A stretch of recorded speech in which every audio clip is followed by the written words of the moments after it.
After 60, life changes in ways no one warns you about. Your body shifts, routines slow down, and your calendar becomes less full.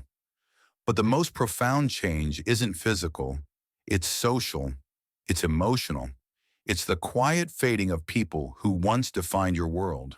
You don't always notice it right away. It's gradual. A call missed here, a lunch rescheduled there. Then suddenly you realize someone hasn't been in your life for weeks, months, or even years. And sometimes you find out they're simply gone. That's the part no one really talks about. The truth that after 60, you start to lose your friends, and with them, a part of yourself. When you're younger, friendships feel endless. You're surrounded by coworkers, neighbors, family friends, people from your kids' schools, social gatherings, holidays, reunions. Your life is filled with overlapping circles of connection. But with retirement, relocation, illness, and time, those circles start to shrink. People move away to be closer to family. Others become homebound. Some pass on. And for many, the once busy social calendar becomes disturbingly empty. This shrinking isn't just about fewer names in your phone. It's about fewer people who remember who you used to be. Who knew you in your prime? Who saw your best and worst? Who understood your humor, your regrets, your stories, without explanation? Losing that kind of connection feels like watching the pages of your own story get ripped out, slowly and silently. When a spouse passes, there's a funeral. When a parent dies, there's sympathy and support. But when you lose a friend in your later years, especially one of many, it often goes unnoticed. There's no big announcement, no obituary you were tagged in. Sometimes you don't even find out until much later. And yet the grief can be just as powerful. Friends are the family we choose, and the loss of a friend, especially one who has been in your life for decades, is devastating. But society doesn't pause for that kind of loss. There's often no space to talk about it, no shared moment of mourning. You're expected to carry on quietly with your sadness tucked away. It's an invisible grief, but it's real, and it hurts. There's another layer to this loss, the guilt of surviving. When you're the last one from your friend group, it's a strange, heavy kind of loneliness. You become the keeper of memories no one else shares, the only one who remembers certain vacations, jokes, or milestones. And there's often guilt mixed in with the grief. Why them and not me? Why am I still here, still waking up, still shopping for groceries when they're not? These questions don't have answers, but they echo in the quiet spaces of our lives. They show up in empty chairs, old photos, phone numbers you can't delete. This type of loneliness isn't solved by a busy schedule. It's deeper. It's the loneliness of being unreflected, of having no one who mirrors back who you used to be. But it's not all fading and loss. Sometimes connection can be found again, if you're willing to reach out. Many of us have friends we've lost touch with, not because of conflict, but because life just happened. Distance, time, distraction. But the foundation of those relationships still exists. You'd be surprised how many people feel the exact same way you do, quietly wishing they'd picked up the phone. It's never too late to reconnect. A short message, a voicemail, a holiday card. These tiny gestures can open doors you thought were closed forever. You don't need to rekindle every friendship, but even one reconnection can light up the emotional landscape of your life. Because shared history is powerful. It doesn't disappear. It just needs to be reawakened.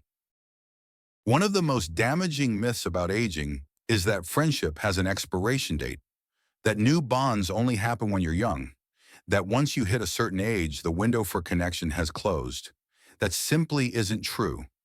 While it may be harder to meet new people in your 60s, 70s, and beyond, it's not impossible. And the connections you make at this stage of life are often deeper, more intentional, and more emotionally honest. Whether it's a walking group, a community class, a volunteering opportunity, or even chatting with someone at the grocery store, there are moments of potential connection all around us. The key is openness, curiosity, a willingness to engage even when it feels unfamiliar, because you're never too old to make a new friend. And sometimes the person sitting beside you could become the most meaningful relationship of this next chapter. Let me share a simple, real story that shows just how quietly and beautifully new friendships can begin, even after 60. Margaret was 67 when her husband passed. Her world became painfully quiet. No one to share breakfast with. No one waiting to hear how her day went. Many of her friends had moved away, and the few who remained were battling their own struggles with health or loss. To fight the loneliness, she began visiting the same local coffee shop every morning. She didn't know anyone there. She never stayed long, but it gave her a reason to get dressed, to see other faces, to feel a small sense of routine. She always sat on the same bench outside, quietly sipping, watching. One morning, a man named Joe took the seat beside her. He was 71, a widower too, new to the area. They said hello. That was it. The next morning, he was there again. And again. Soon, those quiet moments turned into short conversations. Conversations turned into shared laughs. And eventually, they were choosing to meet. Same bench, same time. Two coffees. They didn't label it. They didn't try to replace what they'd lost. But what they built was something solid, warm, and healing. A quiet friendship, a mutual showing up. Now, every morning, no matter the weather, they meet. No phones, no distractions, just presence, just connection. Sometimes the deepest relationships come when we least expect them, when we're no longer chasing something new, but simply open to something real. Friendship after 60 doesn't have to look the way it did in our 30s. Sometimes it starts with nothing more than a bench, a shared silence, and a willingness to say hello. Many older adults feel disconnected simply because the tools of connection have changed. Texting, video calls, social media, online communities. These platforms may feel intimidating or impersonal, but they can be powerful lifelines, especially for staying in touch across distance. Learning to use technology doesn't mean giving up face-to-face contact. It means expanding your ability to stay present in people's lives and allowing them to stay in yours. It might feel awkward at first, but even sending a thinking of you message can bridge emotional distances. And the truth is, the younger people in your life want you to stay connected. They want to hear from you. They want to share their lives with you. You just need to meet them halfway. And that often starts with turning on the camera or pressing send. Not all friendships can be revived. Some people are gone, truly gone. But the love you shared doesn't have to be. One of the most healing things you can do is remember them out loud. Say their names, tell their stories, share them with others. Even writing them down in a notebook, your favorite moments, what they meant to you, can be a powerful way to keep their memory alive. Honoring someone isn't just about grieving them. It's about continuing to feel grateful they were ever in your life. You carry a piece of every friend you've ever loved. They helped shape who you are. And that part of them, what they gave you, doesn't die. As painful as losing friends can be, it also sharpens your appreciation for the connections that remain and for the ones still to come.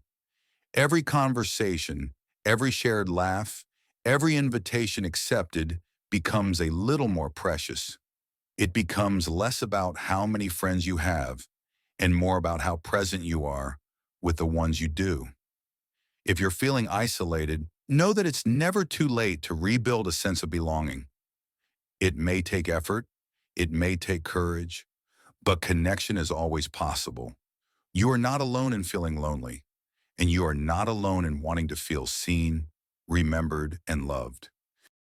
Losing friends after 60 is one of the hardest and least discussed parts of aging. It can feel like the world is quietly disappearing behind you, but it's also an invitation, a chance to reconnect, to reflect, and to reach out, to check in on someone you've lost touch with, to open up to someone new, to honor the friendships that shaped you, and to be open to the ones that can still shape you. Your life is still unfolding, and every friendship, past or present, is part of that story. Even in the face of loss, there is still connection. Even in solitude, there is still the possibility of being seen. And even in this later chapter, you are never truly alone.